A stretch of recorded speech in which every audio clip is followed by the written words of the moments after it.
Alright guys, and welcome back to Armoured Warfare, and today we are taking out the Makarva 2B, the Tier 7 premium vehicle, and I can't remember what tree it comes under. I think it's a Shishkin vehicle. Marek? I think. Anyway, the Makarva is actually quite good in some aspects and very poor in others. When I first read that this vehicle was coming to the game, I was like, well, this is going to be quite a strong vehicle, isn't it? But after playing it, I've realised its faults and I've realised where its potential's at. So I'm going to talk to you about what's so good about it. So everyone knows the Makarva has very, very good frontal armour at that. And that's true to say with this. I think it's 500 or so millimetres on the front plate at the front, and it's 280 on the front turret.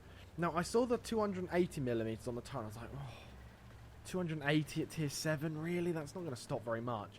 But then you look at the actual profiling of the turret, look at that. Look at how well angled it is. It's like a Leopard 2A5, except that it's more of an exaggerated angle on the front. So that 280 is probably far, far higher than it's actually written down on paper. Gun depression elevation as well, not bad really. The depression probably could be better, but I guess that's what you get for having such a low profile turret with such a angle on the front. So the frontal armour is very, very good at that as well. And this is where you get to the bad bit of the vehicle. Probably the worst bit of the vehicle is its side and rear armour.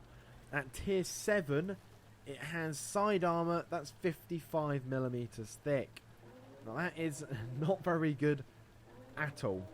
Oh hell, that's terrible. I was playing a game, this was my third game in the Makarva actually. Sadly it wasn't exactly what I wanted, but it was good enough to show you what this vehicle's like. I was actually playing on Port Storm, and that did make me laugh actually when I was playing that.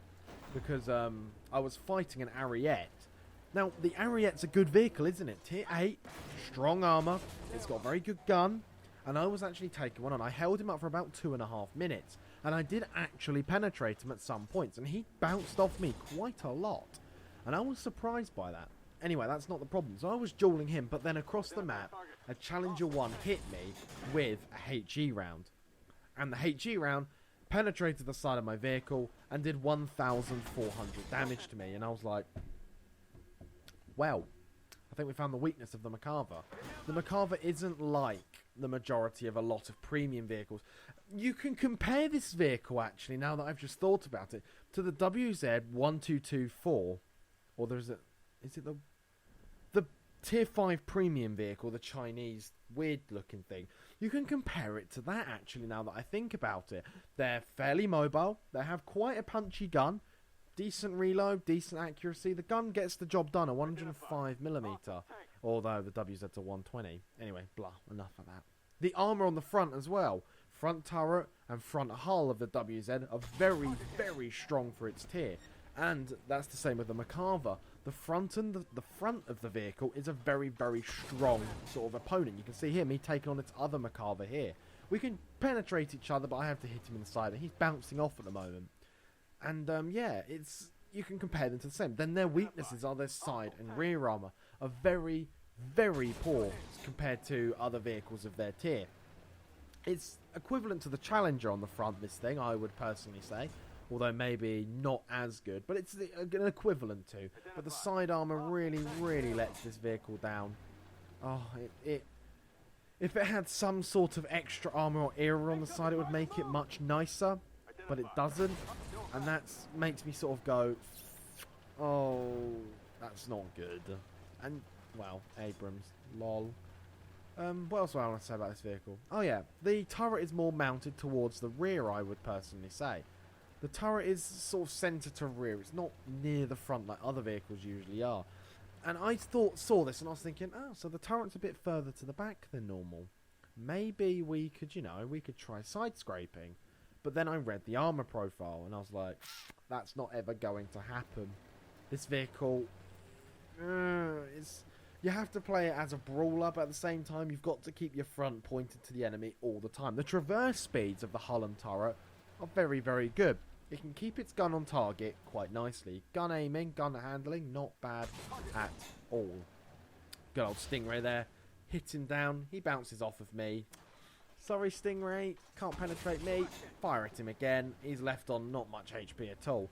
The gun is quite powerful, though, on this vehicle. I found it to be averagely doing 400 or so damage. I can't remember the penetration off the top of my head, but this is only a 105mm gun. So it's not going to have brilliant penetration, but it's not lacking either.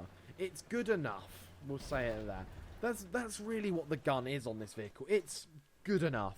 Has decent penetration. The accuracy gets the job done. Aim time's not bad. Reload's not particularly slow, although that could be better. And you know, it's coupled with a hull that's very, very strong, and with mobility that just gets the job done as well. It's an overall good tier 7 premium tank. And if you were gonna buy it, I wouldn't say purposely buy this vehicle. If this is your first premium vehicle, I'd recommend the VFM5 for anything. But if you've got some premium vehicles and you've got some gold you want to spend, the Macarva is perfectly good enough. It's a very, very fun vehicle, and you can really have some fun tanking damage. I think my first game in this vehicle, against one of the Ariettes on Port Storm, I think it was. Let me think. Yeah, I think it was 2 Ariettes on that game, and I managed to take 6,000 damage before I died in this vehicle. It really, really tanks the damage. But artillery here, I was really surprised when I was being hit by the artillery. Because look at that, 3 artillery hits. Yeah, it does about 500 damage to us, but look at the critical damage it does. Only my tracks get damaged. Now, that was a Palmaria that hit me. If that had been any other vehicle, I would have said like a Challenger or something, you would have taken so much critical damage. Gun, tracks, era would have been blown off, optics would have been damaged, maybe the engine if you were really unlucky. But this vehicle just seems to be able to take artillery strikes. Admittedly, they were on the front plate, showing how strong the front of the vehicle is. If you get hit in the side, that's usually a completely different story. And it never bodes well whenever you get hit in the side. Ow. Bodes well when you get hit in the side. Oh, that bounced off the artillery. Fire. Missed. I haven't really been commentating much in this game. I've been talking about the Macarva itself. But look at this. Weak spot on top of the Challenger. If he's showing you, shoot the top of the turret. Now, I say that and I bounce off, but that just shows the mediocre penetration. Because, there we go, fire at a steeper angle and it penetrates. But, side armor of the Macarva, and then a BMD4 completely rips us apart. So this game was a complete and utter failure on the team, but it was good enough to show you what the Macarva's like, with its armor, its gun, its mobility, how it tanks rounds. You see what I'm saying? I just want to show you what the Macarva was like. And I just wanted to put some gameplay out there, because I haven't put any out recently. So, as I said before, if you are looking for a premium tank, get the VFM5. But if you've got gold to spend, or if you just, you know, want a different vehicle to play, then play the Macarva. It's got quite a different playstyle to what I'm usually used to. Quite a fun vehicle, I may say. I did enjoy playing it. Although every game I did play, I either fought Ariettes, which is never a good for a tier 7, or my team lost. Frown. So I did 3,500 damage with Master Gunner and the Iron Star, so I did do the best on my team. I did far better. Wow. What was that? 2 tier 7s did no damage, and then like 2 others did less than 1,000. What? How does that work? Enemies did really well. Oh well, we did really well on damage. That's really what matters. Accuracy not bad. 20 shots fired, 17 hit. Protection. Yeah, we took 2,500 damage mitigated. Not bad at all. 21 hits received. Not bad. So guys, thank you for watching this gameplay on the Macarva 2B, the new tier 7 premium vehicle. And as always, I'll see you in the next one.